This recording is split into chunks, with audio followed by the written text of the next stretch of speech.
press-fit bottom bearings, there's got to be a better way. One such better way is Enduro's line of torque-tight bottom brackets. Here to walk us through the line and its benefits, Chuck Paniccione. What is the benefit of the system, and what are some of the specific models we have here, Chuck? So the benefit of the torque-tight system is that it can be screwed together and mechanically fixed to the bike.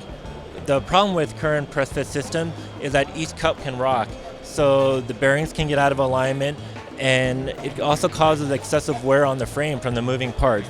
We eliminate this by incorporating threads on both sides of the cup and having a center sleeve that all screws together. We have these tools that allow the bottom brackets to be screwed together into the frame, and once adjusted, there is no play or movement in the bottom bracket. Additionally, it allows for a very good alignment of the crank axle through the bottom bracket. And that's been an issue too, because sometimes when one of the cups is a little cockeyed and you push the axle through the bottom bracket, you can feel that it just doesn't feel right, and then it excessively wears one of the bearings and eventually the shell. And so this takes care of it. Another side benefit is that for frames that already have PF30 shells that are too large, which happens a lot, this will fix that problem by clamping everything down, and you can salvage the frame. And it comes in press fit 30, BB30, BB386, number systems. Keeps it tight, keeps it quiet. Tell us a little bit about the bearings inside the system.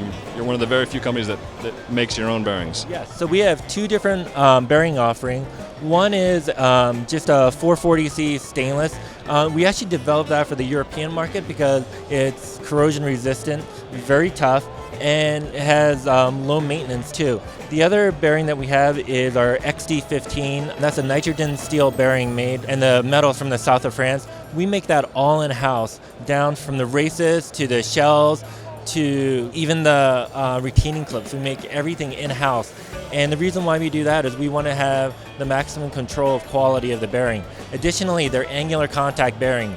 So that means you can have a lot of side load on the bearing. So most people put too much side load on their cranks anyway, and then the bearings fail. With this system, it actually needs a significant amount of side load for it to work effectively. As a result, the bearings last a whole lot longer. Additionally, XC15 is a lot less resistant to pitting and also cracking. And the reason why is the nitrogen in the steel makes the metal more homogeneous and free of large carbides on the surface. And carbide is just a fancy name for carbon. And so that's what causes the pitting. And it just makes for a more durable bottom bracket all the way around. So Enduro bearings, sweating the details. End results, nice, tight, quiet system while you ride. Thanks, Chuck.